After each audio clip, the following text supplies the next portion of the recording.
Hello friends, कैसे हैं आप लोग। स्वागत है आपका आपके ही यूट्यूब चैनल पर वी आर वेल्दी। मैं आपका दोस्त अवनीश। और आज हम बात करेंगे निफ्टी के मूवमेंट पे। आज एक्सपायरी डे था, 14 मार्च है आज।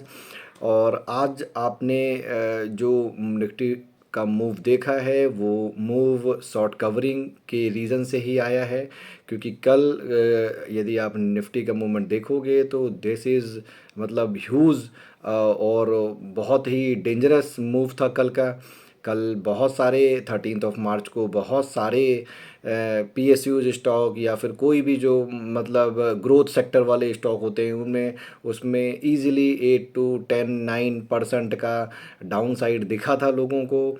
और उसमें मतलब अब आप सोचो कि यदि सिंगल डे पे 10% का मूवमेंट दिख सकता है तो वो स्टॉक का रिवर्स साइड में डाउन साइड बहुत ह्यूज हो सकता है।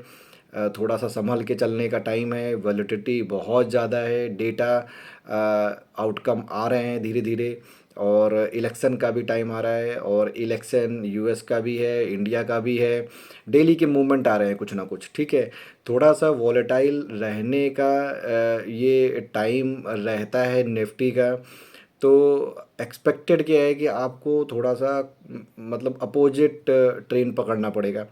जैसे बुल रन अभी बुल रन के फेज़ में ही है ओवरऑल, तो लोग इसका नाम यदि थोड़ा सा डाउन साइड जाता है तो उसका नाम लोग करेक्शन लेते हैं। बट वो करेक्शन यदि निफ्टी में 15 to 20% का है तो आप ये समझ के चलो कि उसके रेशियो में जो एक्चुअली में ग्रोथ सेक्टर के स्टॉक हैं या फिर पीएसयूज स्टॉक हैं जो कि आपको डबल या मतलब ट्रिपल टाइम तक हो चुके हैं, उन सब का वीकली आरएसआई सब आप ये देख लो किसी भी चार्ट पे, कॉमन चार्ट टूल पे। तो वो आरएसआई आपको वीकली 80 to 85 90% 90 की रेंज से भी ओवरबॉट जोन में चल रहा है काफ़ी लंबे समय से, ठीक है। तो ये करेक्ट होना है, मतलब चार्ट को अपना सही होना है, ये आप मान के चलो। चार्ट अपना शेप ले लेता है। चार्ट में ऐसा कभी नहीं होता है कि बस सब ऊपर ही ऊपर चलेगा। यदि आरएसआई को ठीक होना है तो आइदर उस प्राइस का मोमेंट कुछ समय के लिए बंधेगा, मतलब टाइम टाइम करेक्शन आएगा, आइदर वो प्राइस में करेक्शन आएगा और वो आरएसआई अपने सही जगह पहुंचेगा। मैं जिस इंडिकेटर को नॉर्मली फॉलो करता हूं जो कि क्विक वॉच के लिए होता है, तो इन स्टॉक में मूवमेंट बहुत सारा प्रॉफिट दे दिया है ओवर द टाइम पिछले 6 महीनों से। और अभी आगे जाके उन पे मूवमेंट मिल पाना या आपको कोई गेन हो पाना, इसकी चांसेस बहुत कम हैं। तभी मैं बार बार अपने भाइयों से कह रहा हूँ कि अभी यदि अभी मैंने लास्ट वीडियो में भी मतलब बताया था कि इस चीज़ में, इस सिनेरियो में क्या करना चाहिए यदि इन केस आपके पास प्रॉफिट है। प्रॉफिट को थोड़ा सा मतलब एंजॉय भी करना चाहिए सेल्फ में, ठीक है। कि हमें प्रॉफिट कमा के केवल देखना नहीं है स्क्रीन पर, उसको एंजॉय करिए आप, ठीक है। एंजॉय करिए और प्रॉफिट बुक करने में भी समझदारी है।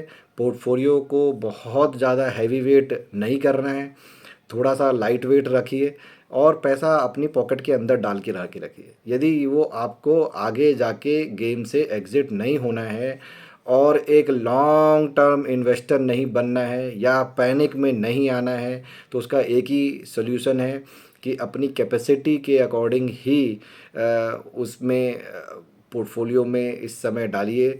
ओवर बाइंग मत करिए। और इसमें जो है पोर्टफोलियो को लाइट वेट करते चलिए जहाँ जहाँ प्रॉफिट आ चुका है। इवन एक टैक्स हार्वेस्टिंग का भी टर्म होता है। कहीं लॉस आ गया है तो उसका भी आप गूगल पे सर्च कर सकते हो या मैं एक अलग वीडियो बना दूंगा कि टैक्स हार्वेस्टिंग क्या होती है।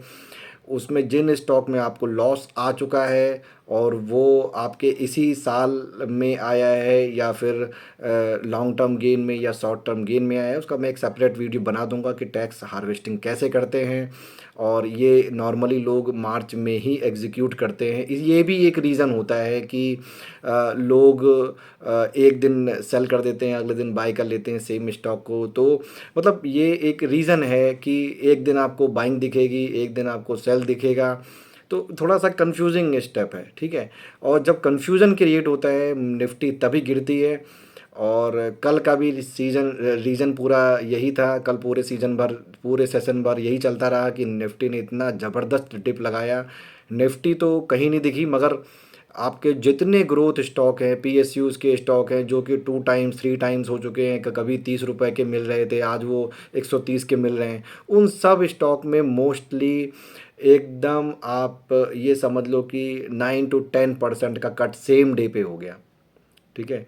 तो वो कट बहुत हैवी है। 2-3 सेशन नीचे आया तो आपको वो स्टॉक 50% प्राइस पे मिलना चालू हो जाएगा।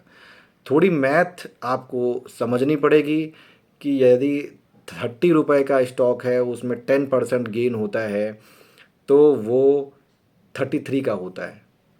मगर यदि कोई स्टॉक वही 30 रुपए का स्टॉक यदि 300 का हो गया तो वो उसमें 10% का लॉस होगा तो वो 270 का हो जाएगा। तो डाउन ट्रेंड में थोड़े से ही कट में ज़्यादा डाउनफॉल होता है। एक स्टॉक 10% रोज़ हाई करता है, 5 दिन तक उसने 10% का हाई लगाया है, तो उसको 5 दिन नहीं लगेंगे 10% के कट के साथ। वो 10% का कट यदि 5 दिन का रोज़ लगाएगा तो आपका स्टॉक प्राइस जिस पे बाय किया है वो सेम प्राइस पे नहीं रहेगा, वो उससे बहुत नीचे रहेगा। ये थोड़ी मैथ है, आप करके देख सकते हो, कई लोगों को समझ में भी आ रहा होगा जो मैं कहना चाह रहा हूँ।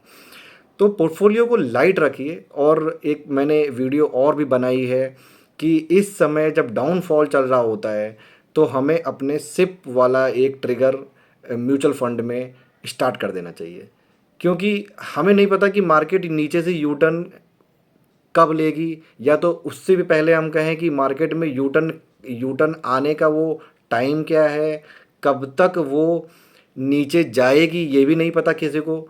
ये तो एक ह्यूमन थिंकिंग है।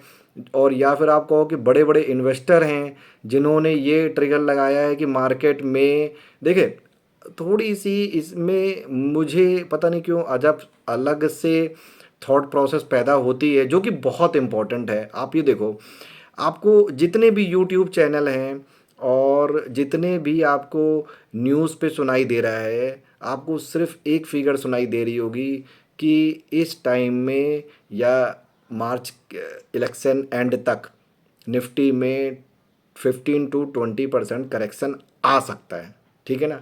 अब इसमें करा क्या, उन लोगों ने न्यूज़ करने पे आप लोगों को क्या समझाया, समझाया ये सबके दिमाग में ये फीड कर दिया है कि 15 to 20% करेक्शन आ सकता है निफ्टी में, ठीक है। तो अब आप पहले थोड़ा सा एग्जिट लोगे, मार्केट नीचे जाएगी, ठीक है। और उसके बाद जब वो उस रेंज में पहुंच जाएगा, वो लोग हल्का सा बैक गियर लगाएंगे, वो मार्केट को उस रेंज में ले आएंगे, ठीक है। तो आपको ये लगेगा कि मार्केट तो यार 15 और 20% पे आ गई है डाउन, अब मुझे बाय करना चाहिए। यही सारा कैच है। वो बाय का ट्रिगर नहीं देंगे आपको क्योंकि उनको खुद खरीदना है। तो वहाँ पर वो दबाएंगे पैनिक बटन। जब उतने में वो समझ गए कि हाँ भाई 10 to 15% ही जाएगा तो लोग धीरे धीरे से खरीदना चालू करें रहें। एकदम से वो यदि र्यूमर आ गई कि भाई 50% डाउन हो जाएगा तो वो 50% डाउन में लोग 50% पहुँचने तक का इंतज़ार करेंगे। यहाँ पे यदि वो वहाँ पहुँचने का इंतज़ार करेंगे तो फिर मार्केट में पैनिक बटन नहीं दबेगा और उनको सही रेट एंट्री का री एंट्री का नहीं मिलेगा। मेरी जो कैलकुलेशन कहती है कि मार्केट में जो र्यूमर चल रही है आप उससे थोड़ा आगे लेके चलो, क्योंकि वो 15 to 20 बोला हुआ है तो कई स्टॉक तो इसमें 50% डाउन हो जाएंगे, आप ये मान के चलो। और जब वो वहाँ डाउन पहुँच जाएंगे और उसके बाद भी पैनिक बटन दबा रहेगा और फिर आपको लगेगा नहीं यार मैंने गलत जगह एंट्री ले ली, मार्केट अभी और नीचे जा रहा है, तो वहाँ पर वो पैनिक बटन दबाते ही वहाँ से 10% करेक्शन और हो सकता है। मैं एग्जैक्ट फिगर तो मैं भी नहीं जानता। तो इस केस में क्या है कि सबसे बेस्ट ऑप्शन है कि आप चार्ट को थोड़ा पकड़ के चलो, मंथली या वीकली चार्ट को देखो, डेली चार्ट वाला छोड़ दो अभी।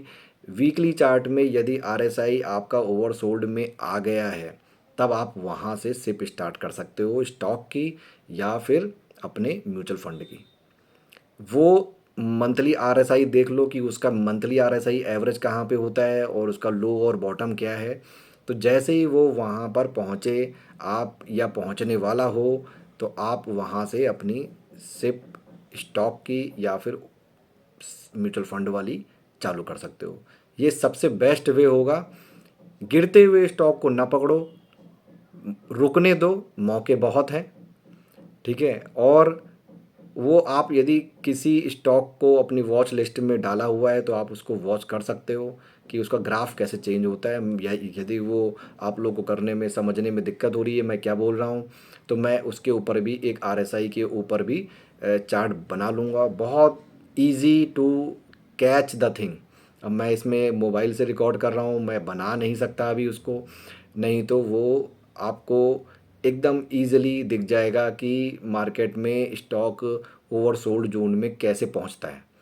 और अभी तो सारे स्टॉक वीकली आरएसआई बहुत बड़ी चीज़ होती है, डेली आरएसआई की बात नहीं कर रहा हूँ, वीकली आरएसआई बहुत बड़ी चीज़ होती है। उसमें यदि स्टॉक ओवर बॉट जोन में पहुंच चुका है तो उसका डेफिनेट है उस स्टॉक में या तो वो प्राइस वहीं स्टैग्नेंट हो जाएगा अगले 1-2 साल के लिए, या तो मार्केट में उस स्टॉक को गिराएगा कोई ना कोई, ठीक है। तो थोड़ा सा कॉशियस रहिए। बहुत बढ़िया समय है, मैं तो कहता हूँ बहुत बढ़िया समय है स्टॉक में। हम जैसे इन्वेस्टर जो लॉन्ग टर्म में अपना पोर्टफोलियो बनाना चाहते हैं, हमारे जैसे लोगों के लिए बहुत बढ़िया समय है और हमें इसको बना के चलना चाहिए। ओके, तो यही कहना था और thank you so much for watching my video. Thank you.